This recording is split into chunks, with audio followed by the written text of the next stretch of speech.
Hi guys, we made it to episode 4. I'm excited. My name is Diamond and you're welcome to Dearest Diamond, the Diamond's memoir. It's nice to have you on here. If you're a returning listener, thank you so much for coming back. If you're new, I'm grateful. Thank you so much for thinking me worthy to listen to me. Today we have a topic, guys, and it's Dearest Diamond. Everything else would work, but this must. Initially, I had Dearest Diamond. If nothing else works, this must. But of late, I've been sort of practicing positive speeches, a lot more. I'm a lot more intentional about what I say, where my mind is at, and all that. Yeah, I know it might not mean much to any other person, but I just thought about it that instead of if nothing else works, this must. Let me use everything else would work, but this must. So yes, it's been a few days since the last episode. I think approximately 5 days. Today is Monday. Yes. Oh, I forgot to say, according to timeanddate.com, today is today is Tuesday. Oh, it's Tuesday already. Okay, yes. So today is Tuesday, the 16th of March, and it is 2:47 a.m. and 53 seconds on the clock. So, where was I? This past week has been, or the past few days, like I was saying, has been a lot of emotions. I'm not going to delve into every bit of it, but the one thing I've come to find common in all these emotions is I just know that something good has got to come out. I might not know how I'm going to get there or what the process is like yet or what I'm going to have to do. I might not have it all figured out. But one thing that I find myself I find that I keep thinking is that the outcome has to be good. Like it has to end well. It has to finish. It has to, I cannot be mediocre. I have to be wealthy. I have to be, all these little worries that arise here and there. So, getting here just this morning has been a whole lot. I slept earlier in the day because I said I was going to be awake at night to record. And if I haven't had good sleep, I probably won't be sharp and I probably will sound very, bored, and you'll probably be bored too. So I had to, I don't know. I slept sharp. And then, you know how the episodes are supposed to kind of be about the week, what I was feeling, relating it to some sort of event or encouragement or something. That's kind of the plan. But I find myself that immediately after I drop an episode, 2 days or a day later, I'm like, what's the next episode going to be about? What's the next episode going to be about? I find myself thinking that a lot. So this evening, whilst I was awake and thinking, I've been awake since like 10, and thinking what to do, I just thought that somehow life has been easy with me. I just think of stuff and I get it done. I think I've never really been the planning or want to see the end of a matter before I begin. Somehow when I just think of a thing, I go for it. Some people might say it's bad, some people might say it's good. I don't know. For now, I'm not bothered about that. But yeah, I feel like for the podcast, if everything else works, this must. Honestly, like, how you're always thinking, what am I good at? Okay, maybe you are not always thinking, but I always have had this thought, what am I doing? What am I good at? And growing up, I've always known that I liked to connect with people. I don't know whether I'm good at it or not, but I like to talk to people. I like to get to know people. I like to know what they're thinking. I like to know how their mind works. I like to relate. It's something that I think I really like to do. Although human beings are very complicated, and what works for one person might not, totally will not work for another person. So, but when I started to do this, I began to feel like, okay, yes, this is a means for me to connect to, a larger number of people, to talk to people. And so I'm happy doing this. And so if everything else works, this must. Yeah.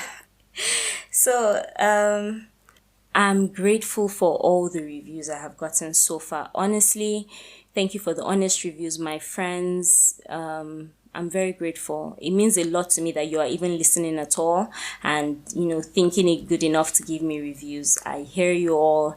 You are the reason I'm getting better at this. I'm grateful. So, talking about my worries, one of the questions or things that I realized that people have asked me a lot is whether what I'm thinking about in terms of, is this bringing me any sort of money? Well, like I said, I'm happy doing this. And for now, I really don't want to think money. Eventually, if it comes in however way podcasts bring funds, if it comes, I'm all for it. But I'm not pushing it. I just want to live, enjoy this moment with you people, and really just connect without any strings attached, sort of. So for now, and I also don't want the pressure. Yes, you might call it laziness, but I've been thinking about that. So now, if everything else works, this must. Everything else being my life as a whole, I have a lot of things that I bother about.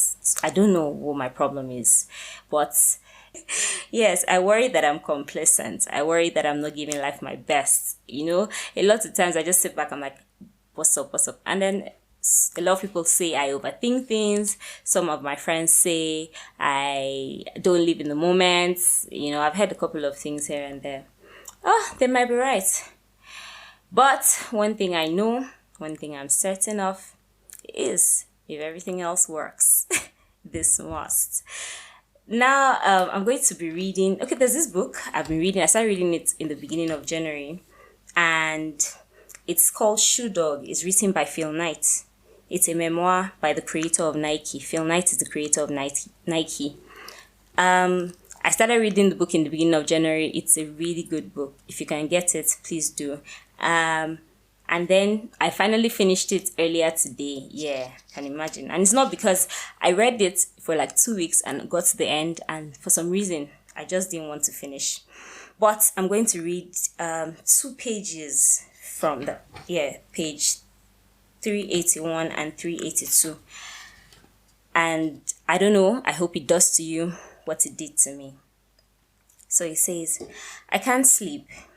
I can't stop thinking about that blasted movie, The Bucket List.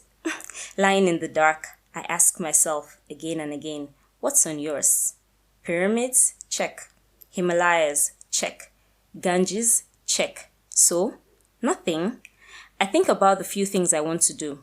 Help a couple of universities change the world. Help find a cure for cancer. Besides that, it's not so much things I want to do as things I would like to say, and maybe unsay. It might be nice to tell the story of Nike. Everyone else has told the story, or tried to, but they always get half the facts, if that, and none of the spirit, or vice versa. I might start the story, or end it, with regrets. The hundreds, maybe thousands of bad decisions. I'm the guy who said Magic Johnson was a player without a position, who will never make it in the NBA. I'm the guy who tabbed Ryan Leaf as a better NFL quarterback than Peyton Manning. It's easy to laugh those off. Other regrets go deeper. Not phoning Hiraku Iwano after he quit. Not getting Bo Jackson renewed in 1996. Joe Paterno. Not being a good enough manager to avoid layoffs. 3 times in 10 years. A total of 1,500 people. It still haunts. Of course, above all, I regret not spending more time with my sons. Maybe if I had, I could have solved the encrypted code of Matthew Knight. And yet, I know that this regret clashes with my secret regret that I can't do it all over again. God, how I wish I could relive the whole thing. Short of that, I'd like to share the experience, the ups and downs, so that some young man or woman somewhere going through the same trials and ordeals might be inspired or comforted or warned. Some young entrepreneur, maybe some athlete or painter or novelist might press on. It's all the same drive, the same dream. It will be nice to help them avoid the typical discouragements.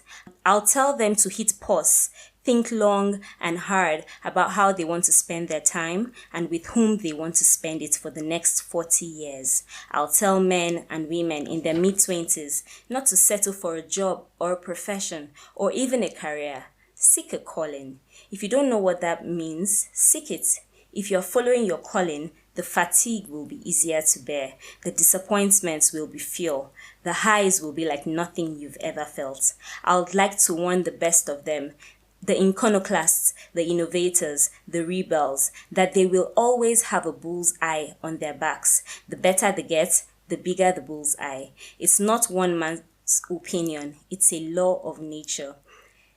And those who urge entrepreneurs to never give up, charlatans. Sometimes you have to give up. Sometimes knowing when to give up, when to try something else is genius.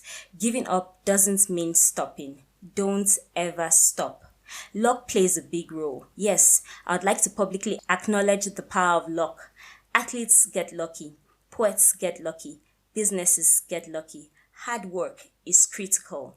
A good team is essential. Brains and determination are invaluable, but luck may decide the outcome. Some people might not call it luck. They might call it Tao, or Logos, or Jana, or Dharma, or Spirit, or God. Put it this way, the harder you work, the better your Tao. And since no one has ever adequately defined Tao, I now try to go regularly to Mass. I will tell them, have faith in yourself, but also have faith in faith. Not faith as others define it, faith as you define it, faith as faith defines itself in your hearts. Yeah. We have come to the end of Dearest Diamond, episode 4.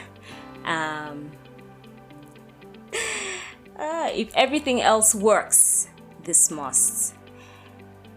It's really glad to do this with you guys. We're going to figure it out together. This life with its endless, its endless waves and, everything that it comes with. You're not alone if you're feeling like you don't understand what's happening or where you're going to. Send me a message. Who knows? We could have a laugh about, everything and just be happy. Follow me on Instagram at dearest.diamond and leave me a review. Let me know what you think. Do you worry a lot? Do you doubt yourself? Talk to me. You might enjoy it. Take care, guys. Have an amazing weekend. Love D.